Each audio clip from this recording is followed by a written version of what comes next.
Hello दोस्तों। तो आप लोग जैसा कि देख पा रहे होंगे स्क्रीन में, geography class 12th multiple choice question. तो हम लोग यही करने जा रहे हैं आज, ज्योग्राफी क्लास 12th का मल्टीपल चॉइस क्वेश्चन। कुछ इंपॉर्टेंट क्वेश्चन है, 10 क्वेश्चन कराऊंगा आज ये। और आप लोग को एक बात, ज़रूरी बात बता दूं कि ये मैं इस चैनल पे फर्स्ट टाइम पढ़ा रहा हूँ। तो आप लोग मेरे को सपोर्ट कीजिएगा। ये नया चैनल है अभी, तो थोड़ा सपोर्ट चाहिए मुझे। तो आप लोग सपोर्ट कीजिएगा, चैनल को सब्सक्राइब कीजिएगा और बेल आइकन को दबाइएगा, ताकि आप लोग के पास जल्द से जल्द मैं जैसे वीडियो डालूँ अपने चैनल पे वैसे आप लोग के पास पहुंच जाए। तो आप लोग से यही रिक्वेस्ट है कि चैनल को सब्सक्राइब कीजिए, वीडियो को लाइक कीजिए और बेल आइकन को दबा दीजिए। तो चलिए दोस्तों, देर ना करते हुए आज का वीडियो स्टार्टिंग किया जाए। तो आप लोग तो देख ही लिए geography class 12th multiple choice question. तो आज का फर्स्ट क्वेश्चन है। आज का फर्स्ट क्वेश्चन, निम्नलिखित देशों में से किस देश में न्यूनतम जन्म दर पाई जाती है? तो किस देश में न्यूनतम जन्म दर पाई जाती है? ये आप लोग के सामने 4 देश हैं: फ्रांस, जापान, जर्मनी, यूएसए। तो आप लोग बताइए, अगर किसी को पता है तो कमेंट करके नीचे बताइए कि ये क्वेश्चन का ये आंसर होगा। नहीं पता है तो आप लोग को बता दो, इसका आंसर होगा जापान। जापान, जिसमें कि न्यूनतम जन्म दर पाई जाती है। अगला क्वेश्चन है, दूसरा क्वेश्चन क्या है हम लोग के सामने, कि ध्वनि की माप की इकाई क्या है? ध्वनि, आवाज़, समझ रहे हैं ना, नॉइज, इंग्लिश में नॉइज। तो उसका माप की इकाई क्या है? जैसे कि डेसिमल है, जूल है, मीटर है, प्रतिशत है। तो ये सभी किसी न किसी का माप की इकाई है। मीटर दूरी का माप की इकाई है, जूल जो हम लोग का क्या एनर्जी होता है बल का, तो उसका है। प्रतिशत है, प्रतिशत भी किसी क्या बोलते हैं वो प्रतिशत, ये गणित में होता है प्रतिशत, आप लोग पढ़े होंगे। डेसिबल, डेसिबल क्या होता है कि डेसिबल डेसिमल होगा, लेकिन यहाँ पर डेसिबल लिखा हुआ है। तो ध्वनि की माप की इकाई क्या होता है? तो हम लोग देखते हैं कि ध्वनि की माप की इकाई क्या होता है, डेसिबल होता है दोस्तों। ठीक है। और तीसरा है, निम्नलिखित में कौन सा एक प्रतिकर्ष कारक नहीं है? तो निम्नलिखित में कौन एक प्रतिकर्ष कारक नहीं है? आप लोग को पढ़े होंगे या फिर नहीं भी पढ़े होंगे तो आप लोग को बता दूं कि जलाभाव, बेरोजगारी, चिकित्सा, महामारियाँ एवं चिकित्सा के साथ है शैक्षणिक सुविधाएं। तो कौन एक ऐसा है जो प्रतिकर्ष कारक नहीं है? तो बताइए। तो इसमें होगा, आप लोग को बता दूं, सी नंबर, स नंबर, चिकित्सा एवं शैक्षणिक सुविधाएं। क्योंकि देखिए, ये अपकर्ष कारक होता है, प्रतिकर्ष नहीं। अपकर्ष एक होता है, एक होता है अपकर्ष। अपकर्ष होता है, अपकर्ष होता है, और एक आप देख रहे हैं प्रतिकर्ष। तो प्रतिकर्ष कहने का मतलब होता है पुश, और अपकर्ष कहने का मतलब होता है पुल। इंग्लिश में आप लोग पढ़े होंगे। तो प्रतिकर्ष मतलब होता है कि ढकेलने वाला, और अपकर्ष मतलब कि अपनी ओर खींचने वाला। तो प्रतिकर्ष कारक, तो प्रतिकर्ष कारक क्या होगा?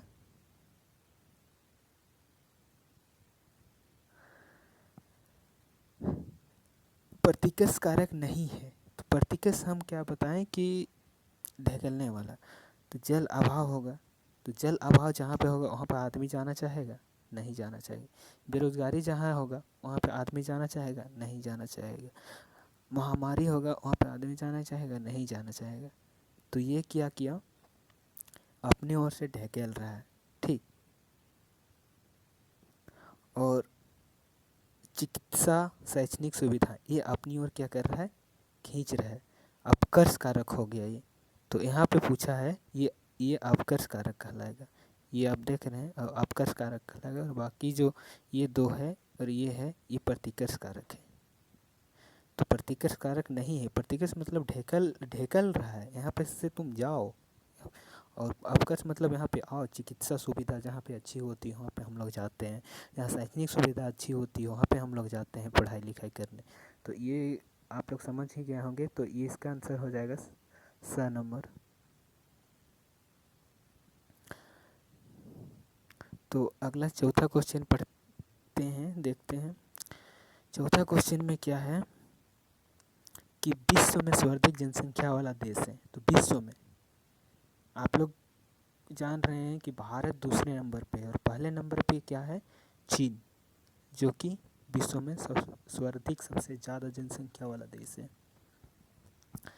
तो चलिए आगे बढ़ते हैं। पांचवा में है भारत का सबसे बड़ा नगर है, मतलब कि भारत का सबसे बड़ा नगर कौन सा है।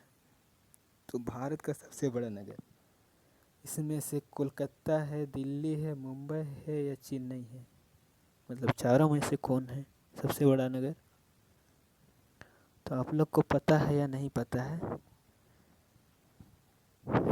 सबसे बड़ा नगर कहने का मतलब चारों में से सबसे बड़ा नगर कौन सा है। तो सबसे बड़ा नगर आता है मुंबई। मुंबई सबसे बड़ा नगर है भारत में। अब चलिए अगला क्वेश्चन जाते हैं। पांचवा हो गया, अब छठा चलते हैं। रबर किस प्रकार के कृषि का उपज है। तो बताइए दोस्तों कि रबर किस प्रकार के कृषि का उपज है। अगर किसी को पता है तो कमेंट कीजिए प्लीज़, और नहीं पता है तो मेरा जवाब सुनिए। रबर किस प्रकार का कृषि की उपज है। तो ठीक है, रबर किस प्रकार की कृषि की उपज है, किसी को पता है तो बताइए, नहीं तो मैं बता रहा हूँ। रबर रोपण कृषि की उपज है, मतलब रबर को रोपण कृषि में रखा गया है। अब अगला क्वेश्चन जाते हैं, सातवां नंबर। कोयला का प्रमुख उत्पादक राज्य निम्न में कौन सा है। कोयला का प्रमुख मतलब मुख्य रूप से कौन सा राज्य कोयला का उत्पादन करता है। तो कौन सा राज्य उत्पादक होगा बताइए। तो सबसे ज़्यादा तो यहाँ पे लिखा हुआ है झारखंड, छत्तीसगढ़, झारखंड, एक मिनट, झारखंड, छत्तीसगढ़, महाराष्ट्र, मध्य प्रदेश। तो यहाँ भी कम ही कोयला पाया जाता है, यहाँ भी कम ही यहाँ पाया जाता है कुछ बहुत। लेकिन झारखंड, जो कि आप लोग कहाँ से हैं पता नहीं, आप लोग कहाँ से हैं पता नहीं, लेकिन मैं तो झारखंड से हूँ। तो ये जो आप झारखंड देख रहे हैं ये आंसर सही होगा। कोयला का प्रमुख उत्पादक राज्य निम्न में से, तो इसमें चारों में से पूछा था तो झारखंड होगा आंसर इसका। फिर आठवां क्वेश्चन है, निम्नलिखित में से कौन सा एक स्थलबद्ध पोताश्रय है। कहने का मतलब कि वो स्थलबद्ध, ये नहीं कि पोताश्रय का कहने का मतलब स्थलबद्ध कहने का मतलब स्थल में हो। स्थल में मतलब कहने के मतलब है कि तीन तरफ से स्थल से घिरा हो और एक तरफ से केवल पानी प्रवाह हो रहा हो, एक तरफ से पानी से घिरा हो ऐसे। तो ये क्या है, विशाखापट्टनम। तो विशाखापट्टनम जो कि समुद्र सिर्फ एक तरफ से घिरा हुआ है, मतलब सिर्फ स्थल भाग एक साइड है, एक तरफ है। और मुंबई, मुंबई भी एक ही तरफ है, ये तीन तरफ नहीं घिरा हुआ है। इंदौर, इंदौर का जो पतन है वो भी तीन तरफ नहीं घिरा हुआ है। लेकिन हल्दिया, हल्दिया कहाँ है, हल्दिया है पश्चिम बंगाल में, पश्चिम बंगाल कोलकाता से थोड़ा सा आगे, जहाँ भी पतन है, जो कि एक क्या बोले बहुत ही अंदर, मतलब नदी नदी ही की तरह है, लेकिन क्या बोले समुद्र से मिला हुआ है। तो वो तीनों तरफ से इस ज़मीन से घिरा हुआ है और एक तरफ से पानी से घिरा हुआ है। कहने का मतलब थोड़ा सा मतलब ज़मीनी कटा हुआ कैसे बोल, ऐसी ही बना हुआ है जो भारत का नक्शा है। तो ऐसी इस तरह का क्या बोले आप लोग को, इस तरह का बना हुआ है। तो इधर मतलब आता है, ये क्या बोलते हैं नाव, यहाँ पे मतलब ये रुकता है। तो ये क्या हो गया, इधर जो इधर का भाग है वो स्थल का भाग है और इधर का भाग है जो समुद्र का भाग है। तो इस तरह का है, इसीलिए इसको कहा जाता है स्थलबद्ध। कहने का मतलब आधा से अधिक भाग को स्थल से घिरा हुआ है। तो ये हो गया हल्दिया, जो कि राइट आंसर है 8वां क्वेश्चन का। फिर अगला 9वां क्वेश्चन, निम्नलिखित में से किस देश का लिंग अनुपात विश्व में सर्वाधिक है। मतलब लिंग अनुपात किस देश का सबसे ज़्यादा है विश्व में। तो लिंग अनुपात विश्व में किसका सबसे ज़्यादा है, आप लोग को पता होगा तो प्लीज़ बताइए कमेंट करके, और नहीं पता होगा तो मैं बता दूँ रहा हूँ। आप लोग 12th का बुक में देखिएगा, एनसीईआरटी या फिर कोई भी बुक में, जहाँ पे लैटविया जो है इसका लिंग अनुपात विश्व में सबसे अधिक है। तो नेक्स्ट क्वेश्चन, अब लास्ट क्वेश्चन है ये 10वां क्वेश्चन, लास्ट क्वेश्चन। आप लोग को बोला था मैं कि 10 क्वेश्चन कराऊंगा। तो 10 क्वेश्चन, ये भी बहुत ही इम्पोर्टेंट क्वेश्चन है। और इससे ऊपर जो पढ़े हम लोग, निम्नलिखित में से किस देश का लिंग अनुपात विश्व में सर्वाधिक है, ये भी बहुत ही इम्पोर्टेंट क्वेश्चन है। और ये जो 10वां क्वेश्चन पनामा नहर जोड़ती है, इसमें से भी क्वेश्चन आता ही आता है दोस्तों कहीं ना कहीं। तो आप लोग को मैं बता दूं कि इसका जोड़ी आप लोग को पता है किसको किसको जोड़ता है। पहला है नंबर, ये कैरेबियन सागर मेक्सिको की खाड़ी को जोड़ता है, या प्रशांत महासागर अटलांटिक महासागर को जोड़ता है, फ्रांस महासागर हिंद महासागर को जोड़ता है, अटलांटिक महासागर और हिंद महासागर। तो किसको, किस दो जोड़ों को, मतलब किस जोड़ों को वो जोड़ता है, मतलब कहने का मतलब दो जो सागर हैं, जल भाग है, उसको जोड़ता है पनामा नहर। तो किसको जोड़ता है आप लोग बताइए, किसी को पता है तो कमेंट कीजिए, अगर नहीं पता है तो मैं बता दे रहा हूँ कि ये प्रशांत महासागर, आप लोग देख रहे हैं प्रशांत महासागर और अटलांटिक महासागर को जोड़ता है ये। तो आज का क्वेश्चन यहीं तक।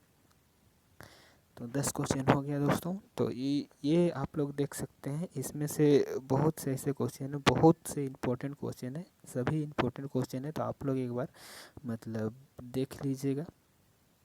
आप लोग देखिए, पहला क्वेश्चन है, निम्नलिखित देशों में एक बार दोहरा लेते हैं।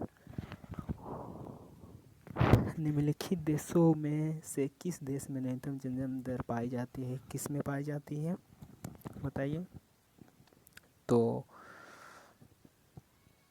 आप लोग को अभी पढ़ाया था, बताइए। तो जापान में पाई जाती है, जापान में पाई जाती है, ठीक है।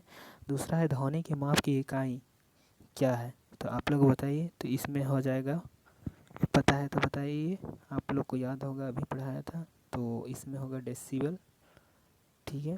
फिर तीसरा नंबर है, निम्नलिखित में से कौन सा एक प्रतिकर्ष कारक नहीं है। तो प्रतिकर्ष कारक नहीं है तो कौन सा होगा दोस्तों, इसमें होगा सा नंबर चिकित्सा एवं शैक्षणिक सुविधाएं। फिर अगला क्वेश्चन देखते हैं, चौथा क्वेश्चन है कि विश्व में सर्वाधिक जनसंख्या वाला देश। तो विश्व में सबसे ज़्यादा जनसंख्या वाला देश कौन सा है। तो सबसे ज़्यादा जनसंख्या वाला देश हम लोग भी जानते हैं दोस्तों कि चीन सबसे ज़्यादा जनसंख्या वाला देश है। भारत का सबसे बड़ा नगर क्या है, तो सबसे बड़ा नगर हो जाएगा मुंबई। फिर अगला क्वेश्चन, छठा क्वेश्चन, रबर किस प्रकार की कृषि की उपज है। तो रबर किस प्रकार की कृषि की उपज है, तो ये हो जाएगा रोपण कृषि।